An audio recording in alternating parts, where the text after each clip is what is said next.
গতকালকে আমরা সূরা ইয়াসিনের ফজিলত সম্পর্কে শুনছিলাম। আজকে সূরা ওয়াকিয়া। কোরআন শরীফের ভিতরে কয়েকটি সূরা রয়েছে যেগুলো আজকে আলোচনা করছিলাম, একটা অংশ যে বিভিন্ন ফাজাইল রয়েছে। সূরা ওয়াকিয়া, ইবনে মাসউদ রাদিয়াল্লাহু তাআলা আনহু এই হাদিসটা রিওয়ায়াত করেছেন। তিনি শুনছেন রাসূল আকরাম সাল্লাল্লাহু আলাইহি ওয়াসাল্লাম। عن أبي ابن مسعود رضي الله تعالى عنه قال قال رسول الله صلى الله عليه وسلم من قرأ سورة الواقعة في كل ليلة أو كما قال عليه الصلاة والسلام। ইবনে মাসউদ রাদিয়াল্লাহু তাআলা আনহু বলেন যে হুজুর আকরাম সাল্লাল্লাহু আলাইহি ওয়াসাল্লাম ইরশাদ করিয়াছেন, যে ব্যক্তি প্রত্যেক রাত্রে সূরা ওয়াকিয়া তেলাওয়াত করিবে সে কখনো অনাহারে থাকবে না।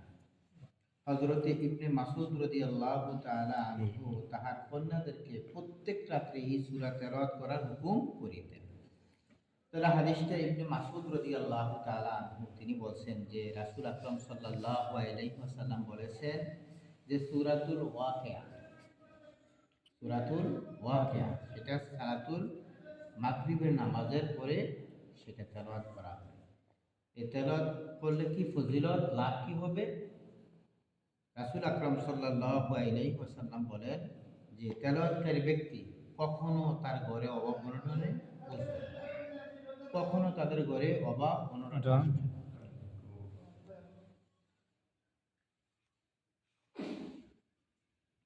হযরতে ইবনে মাসউদ রাদিয়াল্লাহু তাআলা আনহুকে হযরত ওমর রাদিয়াল্লাহু তাআলা আনহু খেলাফত কালে তিনি যখন বৃদ্ধ হয়ে গেছেন তখন তিনাকে বলছিল যে আপনার তখন পরিবার অনেক বড়, পরিবারের জন্য রাষ্ট্রীয় পোশাকের থেকে কিছু মাসিক ভাতা যদি আপনার ঘরে আমি দিতাম, আমি যদি অনুমতি দিতেন। ইবনে মাসউদ রাদিয়াল্লাহু তাআলা আনহু বলছেন যে না, আমাকে রাষ্ট্রীয় পোশাকের থেকে খাওয়া দাওয়ার ব্যবস্থা করার প্রয়োজন নাই। কেন? আমি আমার কন্যাদেরকে, আমার সন্তানদেরকে সূরা ওয়াকিয়া শিখিয়ে গেছি। তারা প্রত্যেক মাগরিবের পরে সূরা ওয়াকিয়া তেলাওয়াত করবে। তাহলে সূরা ওয়াকিয়া তেলাওয়াত করলে আপনাকে অভাব অনটনে কখনো ধরবে না। এটা নিয়মিত করতে হবে, নিয়মিত সব সময় এই আমল চালু রাখতে হবে।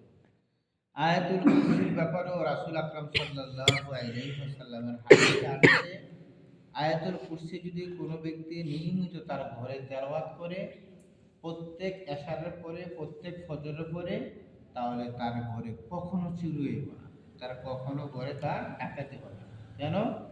আল্লাহ তাআলা কুদরতিভাবে তার ঘরকে আল্লাহ ফেরেশতা দিয়া হেফাজত করবেন। সুবহানাল্লাহ, সুবহানাল্লাহ। এই জন্য প্রত্যেকটা সূরার একটা ফাজাইল আছে, ফজিলত আছে। এই জন্য সকলের অনুরোধ থাকবে যে সূরা ওয়াকিয়া সব সময় আপনারা তেলাওয়াত করবেন। সূরা ওয়াকিয়া ফাজাইলের সম্পর্কে বিভিন্ন রিওয়ায়াতে বর্ণিত হয়েছে। এক রিওয়ায়াতে আসিয়াছে যে যে ব্যক্তি সূরা হাদীদ এবং সূরা ওয়াকিয়া এবং সূরা আর রহমান তেলাওয়াত করে সে জান্নাতুল ফেরদাউসের বাসিন্দা হিসাবে আল্লাহ তাআলা তাকে গ্রহণ করে নেবেন। কোন সূরা? সূরা হাদীদ এবং সূরা ওয়াকিয়া এবং সূরা আর রহমান, এই তিনটা সূরা যে নিয়মিতভাবে সবসময় তেলাওয়াত করবে, আল্লাহর হাবিব বলেন সে জান্নাতুল ফেরদাউসের বাসিন্দা হওয়ার মতো সুযোগ আল্লাহ তাআলা দান করবে। আরেক হাদিসে আসিয়াছে সূরা ওয়াকিয়া হইল সূরাতুল গিনা। সূরা ওয়াকিয়ার আরেকটা নাম আছে, আরেকটা নাম হলো সূরাতুল গিনা। তোমরা নিজেরা ইহা পাঠ করো এবং ইহা নিজ সন্তানদেরকে শিক্ষা দাও। এক রিওয়ায়াতে আছে যে ইহা নিজেদের স্ত্রীগণকেও শিক্ষা দাও। ছেলে সন্তানদেরকে তো শিক্ষা দিবা, পাশাপাশি তোমাদের স্ত্রীগণকে কি করো? এই আয়াতটা, এই সূরাটা তেলাওয়াত করার জন্য তোমরা সব সময় শিক্ষা দিবা। হযরতে আয়েশা সিদ্দিকা রাদিয়াল্লাহু তাআলা আনহু হইতে বর্ণিত যে এই সূরা পাঠ করার তাকিদ বর্ণিত হয়ে আছে। এই সূরাটা যেন প্রত্যেক মুসলমানের ঘরে মাগরিবের পরে পড়া হয়, এই ব্যাপারে রাসূল সাল্লাল্লাহু আলাইহি ওয়াসাল্লামের তরফ থেকে কঠোরতা আছে যে পড়তে হইব। করবা না কেন? তুমি মুসলমানের সন্তান, এই সূরা তুমি পড়তে হবে। কিন্তু খুবই হীনমন্যতার পরিচয় হইবে যদি পার্থিব 4 পয়সার জন্য পাঠ করা হয়। তবে কিছু কিছু মানুষ আছে না যে টাকার বিনিময়ে পড়া দেয়, এরকম যেন না হয় না, নিজেরটা নিজেই পড়বে। তবে দিলের অভাব দূর করা ও আখিরাতের নিয়তে পাঠ করিলে দুনিয়ায় স্বয়ং হাত জোর করিয়া হাজির হবে। যদি কোনো ব্যক্তি দুনিয়া পাওয়ার জন্য না, আসলে আখিরাতের জন্য সে সূরাটা তেলাওয়াত করতেছে, তাহলে দুনিয়া তার কাছে নিজে গিয়া ধরা দিবে। যেমন মাহমুদুল হাসান সাহেব যাত্রাবাড়ির যিনি বড় হুজুর, উনি ওনার মাদ্রাসার নিয়ম হচ্ছে উনি একটা সময় পর্যন্ত তিনার যে এতিমদের জন্য যে মাল নেয় এটা একটা সময় দিয়ে রাখে। ধরেন না জানুয়ারির কথা জানুয়ারির 1 তারিখ থেকে নিয়ে জানুয়ারির 21 তারিখ পর্যন্ত কি করব, টাকা পয়সা সদকা জাকাত খাতার টাকা দিতে পারবেন। 21 তারিখের পর থেকে আর টাকা নেওয়া হবে না। ওনার জীবন এরকম হয়েছে, এক ব্যক্তি অনেক টাকা নিয়ে গেছে, টাকা ওনার রাখে নাই, কারণ আর দরকার নাই টাকা। পরে উনি মসজিদে গেছে, ওনার জুতার ভিতরে টিয়ার বান্ডেল ফুরে দিয়া রাখতেছে। উনি যখন ফাও দিয়ে ঠেলা দিয়েছে, ফাও ঢুকাতে ফাও আর ঢুকে না। পরে খাদেমরা বসে জুতার ভিতরে কি দেওয়া হতো, পরে দেখে দেয় টিয়ার বান্ডেল সোজা করে পুরে রাখছে। এটা বললাম এই জন্য যে যারা আল্লাহর জন্য কাঁদে, যারা আল্লাহর জন্য রাখে, যারা আখিরাতের জন্য থাকে, দুনিয়ায় টাকা পায় নিচে জুতার ভিতরে আল্লাহ তাআলা পুরে দেয়। এই জন্য সকলের প্রতি আমার অনুরোধ থাকবে আমার ভাইয়েরা, সূরা ওয়াকিয়া অন্তত সালাতুল মাগরিবের পরে পড়ার জন্য চেষ্টা করবেন। 5 মিনিট লাগবে। আর তাতে বললাম ছোট্ট সূরা 16 দেড় পাতা, কোরআন শরীফের দেড় পাতা মিললে হলো সূরা ওয়াকিয়া। এই সূরাটা আপনি মসজিদে হাঁটাহাঁটির মধ্যে 2-3 মিনিটের ভিতরে আপনি পড়ে নিতে পারবেন। আল্লাহ তাআলা আমাদের সকলকে সূরা ওয়াকিয়া সঠিকভাবে সুন্দরভাবে তেলাওয়াত করার মতো তৌফিক দান করো।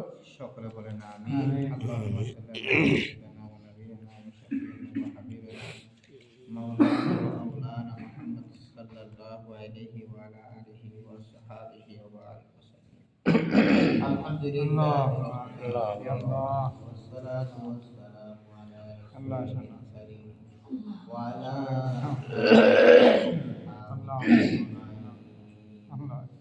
ربنا ظلمنا أنفسنا وإن لم تغفر لنا وترحمنا لنكونن من الخاسرين ربنا فاغفر لنا ذنوبنا وكفر عنا سيئاتنا وتوفنا مع الأبرار اللهم آمين.